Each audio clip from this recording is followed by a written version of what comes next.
Salut à tous, on se retrouve pour une nouvelle vidéo concernant Angelo Gabriel, le nouveau possible crack que le Barça piste. Donc on va voir ce qui se passe en termes d'informations et après je donnerai donc mon avis par rapport aux joueurs et aussi je parlerai un petit peu de la stratégie du Barça concernant le mercato à venir. Alors Angelo Gabriel, jeune joueur âgé de seulement 17 ans qui joue à Santos, c'est un 2004 et franchement j'ai l'impression qu'il y a de plus en plus de 2004 qui montent en puissance donc il faudra faire un petit peu attention à cette génération-là.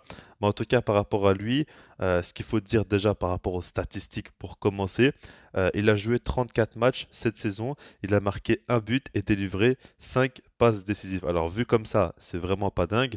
Maintenant déjà, pour ceux qui se demandent pourquoi il a joué 34 matchs, c'est par rapport au fait qu'au Brésil, vu qu'il joue à Santos, c'est pas les mêmes périodes, on va dire, par rapport en Europe. Ça, il faut déjà le prendre en compte.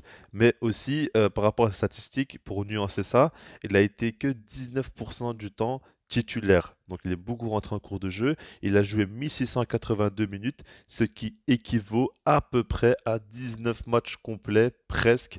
Donc, ça, c'est pour relativiser. C'est un joueur qui est devenu pro que la saison passée, donc il n'a pas encore la place de titulaire à Santos, mais c'est un joueur qui, dès le début, a montré de belles choses. Et puis, on entend parler de lui depuis déjà un petit temps, quoi. C'est une pépite de Santos.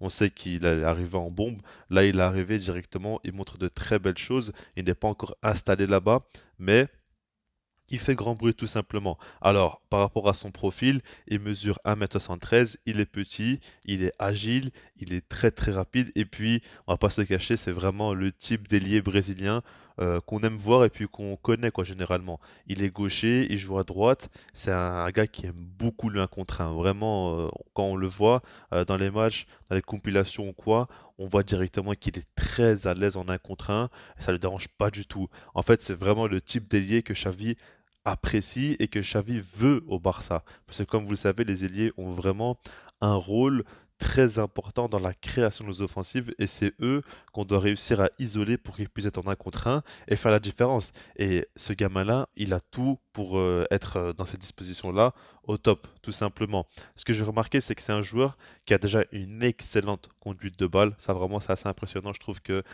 pour son âge, déjà, avoir le ballon qui colle autant au pied, c'est assez fort mais aussi c'est un joueur qui, ok, c'est un ailier, on va dire classique, mais qui aime beaucoup rentrer dans le jeu aussi en fait, hein.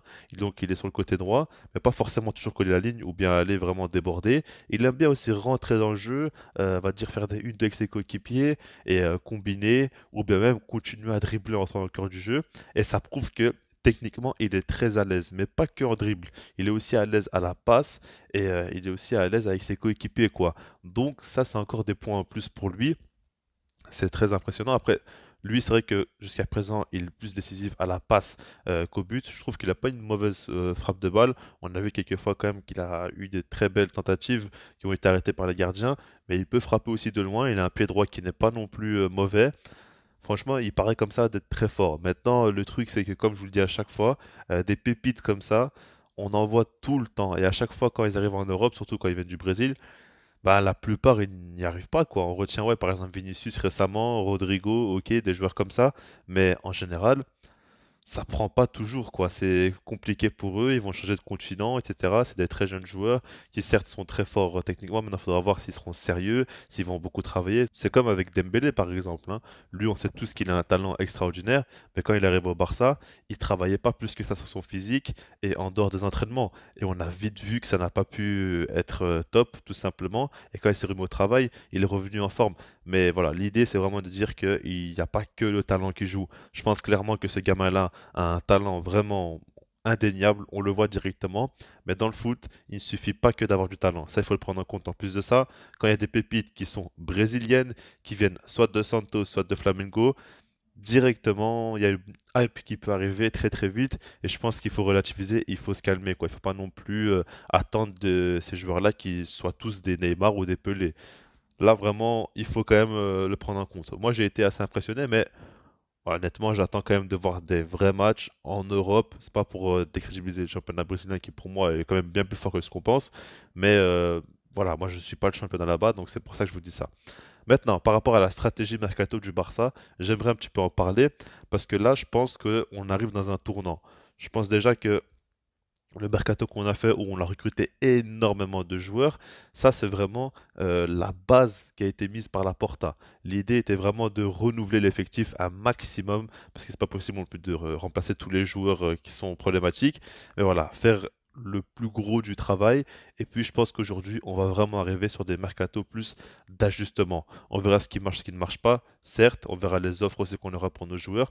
Mais l'idée principale est de faire en sorte que le Barça prennent de top joueurs pour renforcer les postes vraiment où c'est pas top.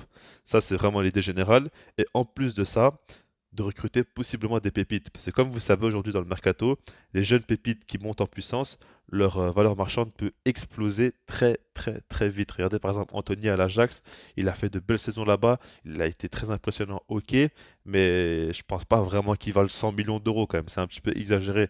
Mais en fait c'est ça aujourd'hui, le mercato, la valeur des joueurs explose, il y a vraiment une inflation qui est impressionnante, et du coup l'idée c'est vraiment de prendre les pépites le plus tôt possible. C'est pas nouveau, mais voilà, le Barça va vraiment rentrer dans cette pratique-là, tout simplement, et ils vont essayer de chasser un petit peu les pépites, les prendre très très tôt. Alors on verra comment ils vont s'en occuper. Est-ce qu'ils vont les mettre dans l'équipe B?